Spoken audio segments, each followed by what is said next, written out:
Although Donald Trump skipped this weekend's Conservative Political Action Conference, his presence there loomed large. In fact, two of the first three questions that CNN reporter Dana Bash asked Marco Rubio were about Donald Trump. The Florida senator immediately pushed back on that subject matter. Even before he was the front runner, Donald would offend someone personally, he'd make fun of a disabled reporter or attack a woman journalist, and he would dominate news coverage. Of course he's going to get all this attention. It's fine, I'm not complaining about it. All I'm saying to you is the reason why we talk about it and the reason why a lot of this has happened is that the other night at the debate, I didn't do the count, but over half the questions I asked were somehow related to my opinion of Donald Trump. Joining us now, Tammy Bruce, radio talk show host at TammyBruce.com and a Fox News contributor. Also, Alan Colmes, host of the Alan Colmes program, nationally syndicated by Fox News Radio. Does the media have a Donald Trump obsession, Tammy?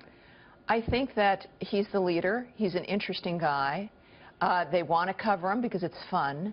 But any leader, whether it's Marco Rubio or anybody else, should take advantage of every question. Real leadership is being able to hear a question and then to use it to your advantage. All I hear is whining. And if Marco Rubio wants to have questions about somebody other than Donald Trump, then he needs to become interesting himself. The real story about people like Mr. Kasich and Mr. Rubio is why they're still in the race. Now, we know there's no path for them to the nomination. Those are the questions that actually should be asked of those men, because that's what's interesting. They're not, I don't think, necessarily legitimate. I don't see a path at this point, but, you know, they're there to have an impact. But really, you can see the nature of I think, their attitudes when they complain and they whine, and they don't see every question as an opportunity. Well, they're in the race to keep their home states. I mean, they want to... Well, so they want to be king of Ohio. I mean, is well, this Marco Rubio's the king of Minnesota and Puerto Rico. Well, there you go. So, look, little kingships. Right. No path to the nomination? I mean, what do you think about her? I'd like to think there is. I'd like to think that Mitt Romney is right. I think Romney may be waiting in the wings, hoping, you know, the nation turns its lonely eyes to him. But look, the media, Trump's a media creation. How many years on The Apprentice? The media puts him on all the time. He's good copy. He gets ratings. That's what it's all about. But Marco Rubio is going to take some personal responsibility. He didn't do well in a particular debate. He doesn't have great deep policy positions. He's got to take personal responsibility for not resonating with the American public. You know, and with the passing of Mrs. Reagan, we're reminded about his presidency. He was not liked by the media. And yet what you remember of him was taking over that environment, was making it also, taking it over in a positive, dignified way. There is a way to do it, and I don't see that happening within any of the candidates at this point, with the exception perhaps of Mr. Cruz, and he is always talking about something positive and moving forward.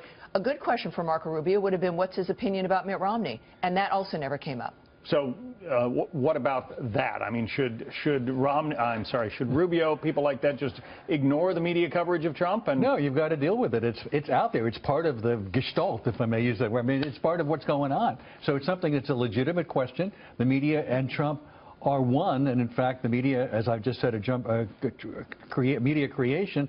It's something that has to be addressed. For Rubio, if he said he wasn't whining about it, but that's essentially what he was doing. You've got to deal with that and then move on and talk about issues. I mean, Rubio, by descending to Trump's level and talking about extremities, did not help himself by sinking that low. Let's talk about the media and perhaps their obsessions on the Democratic side. The media writing off candidates really from both parties who are not front runners.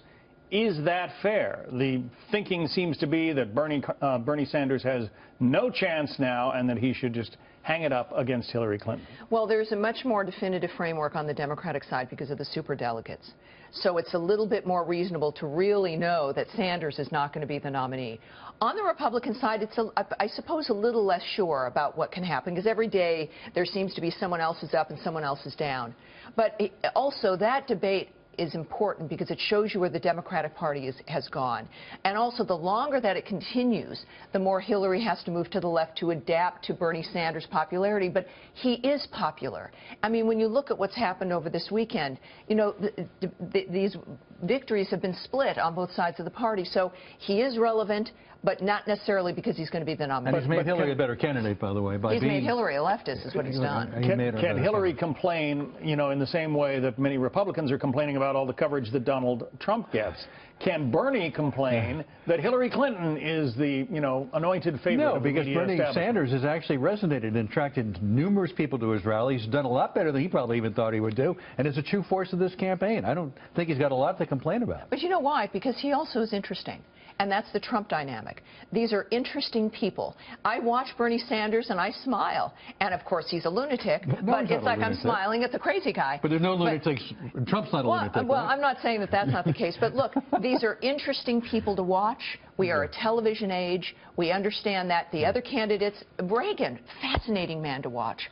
They've got to bump up the game. This is not 1910. This is television. But Sanders, in his Brooklyn accent and all we can't have of a that. Brooklyn. Hey, I was born in Brooklyn, okay? So, I know, but you wouldn't think of him as a media darling. He's not a media darling in the way Trump's a media. He didn't have many years on The Apprentice. He wasn't a reality television star.